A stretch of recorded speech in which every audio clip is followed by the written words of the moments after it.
time, why are we treating our 17-year-olds as if they're 12 years old? We need to get our young people on the boards, the board of trustees, the board of directors, the board of shura, whatever board we call that. If they are mukallaf, if they in the past could lead armies, why can't we have them on these boards? So if you have their voice right represented there, you have many of your problems solved. 8 years ago, I came to Detroit and in Michigan, and some of the young people bitterly complained that the older folk do not want to let them in, they feel threatened. And now 8 years later, many of our young people are serving on the boards of directors in many of the masajid in Michigan. Lansing, there's a young man, Farhan Bhatti. He is so skilled in politics. He is maybe assisting with 4 campaigns at the same time. Very bright, studying medicine, and he's also serving on the board in the Lansing Mosque. And I found in almost many mosques, whether it's Brownstown, mosques that are predominantly Tabligh, mosques that are open-minded, or whatever names you want to give these mosques, there are young people serving on those masajid. So one of the ways to really involve our youth is to get them at the highest level. They mustn't feel that the only way that they can assist the mosque is shifting the chairs, packing away the chairs and doing some other things. They must feel they have some autonomy also. If we do get them on the board, it mustn't be tokenism. We must really genuinely respect what they bring to the table. Sisters. If there is a second question, if I may respond. Yeah, let me just see to this. Let's not make a discussion, but no. I'll bring in a copy. So many parents do not give equal or more importance to religious upbringing, equipping their kids with basics of Islam in public schools. How could these parents become actively involved in educating the kids about Islam?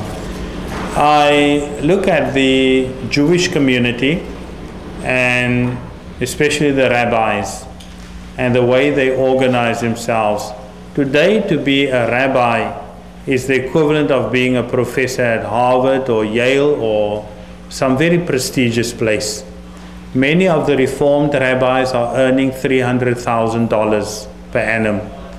The average rabbi in the conservative movement earns $150,000 to $160,000 per annum. If our children know, and many of them have to go to Harvard, divinity school, and then the theological school, so they are scholars at the same time. If we bring our scholars to that same level again, our children will find that studying to become an imam is as respectable as the title rabbi or priest. If you have the Catholic Church, you have what we call a monsieur, and the monsieur is the mufti in the Catholic Church. But they have so many academic achievements. Many of them have doctorates in whatever degree theology that they've studied. So we need to take our people to that next level. I found a community in Nebraska, and what this community did is they saw a very bright young man, and the community came together and they said, we will sponsor you to go to the best university. We will pay you for 4 years. Then you will have to come back to our community and work for us for at least 5 years. But we are putting these thousands of dollars aside just to sponsor you to do that. I think we should start thinking in the long term how we could benefit it's to advantage of this community to have a bright and brilliant leader, an imam that is comfortable with both worlds. And you need to invest in that. Other than just investing in buildings, we need to think of the long plan. Many of these rabbis, I find they've got a support staff. They are going on sabbaticals. They go on regular conference training, like teachers. You know, if I've seen many Muslim Islamic schools are becoming very professional, highly professional, but there's constant training and education going on. Give good salaries and make the Imam a profession in Islam. Make it sophisticated and something appealing and attractive. If we think that every time a Muslim lecture is perhaps just very, not well organized, we don't go to the length of maybe putting it on the internet and putting all this energy into that, then we are not doing a service to the future generations. One of the greatest strengths of the Prophet was a businessman. And I would like to say the Prophet was CEO of a company. Like his wife Khadija was CEO of a company. And as a business person, he had great marketing skills. The Prophet had very wide horizons because of his business experience. So treat it in some way with all the faith that we need, the warmth that we need from a faith community, but also with the type of business principles and best practices and benchmarks that we have out there in other not-for-profit communities. How that's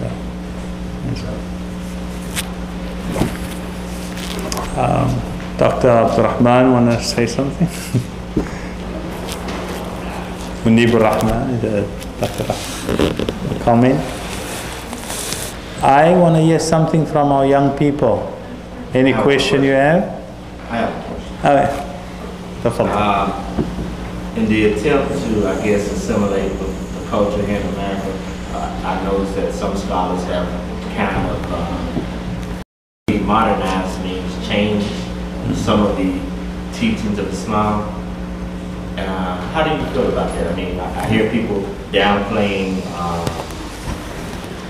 men being able to have more than one wife. They try to, because it's really frowned upon in this country.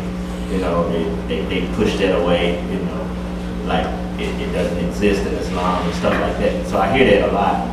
But people are trying to, you know, modernize, which means change to me, Islam. Yeah, if Islam allows polygamy as a concession, it does not mean it's a fard, it's an option, right? And to present it as if it's part of being a true Muslim, to really go and prove out there that to be true Muslim I have to be a bigamist or polygamist, or that would be where Muslims would differ. Now, since Islam did not make it mandatory for us to be polygamous in order to be Muslim, and the vast majority of Muslims have always been monogamous, because the ayah is very clear, وَلَن تَعْدِلُوا بَيْنَ النِّسَاءِ, that you will never be able to do justice between women. I think Muslims have a right to take that option, especially if they are a non-Muslim environment.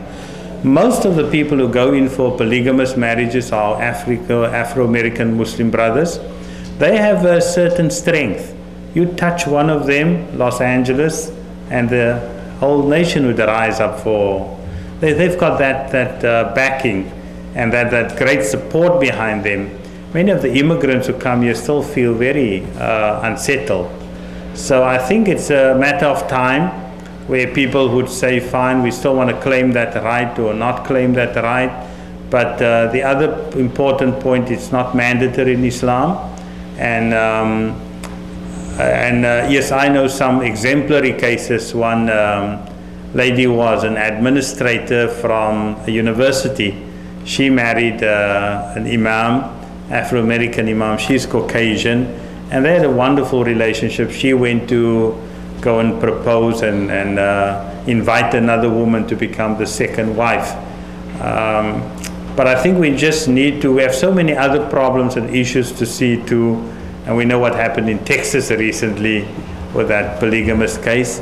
So if it's an option still, I don't think it's a matter of modernizing. It's just a matter of not emphasizing it the way other people feel emphasized. But Islam needs to be relevant. I wouldn't use the word modernize. Islam needs to be relevant, and Islam needs to be for all times. Muslims, yeah. I think any other second question, we will take it afterwards. You can address this. I'm saying that they're changing, I wasn't just trying to emphasize polygamy, but I was just talking about even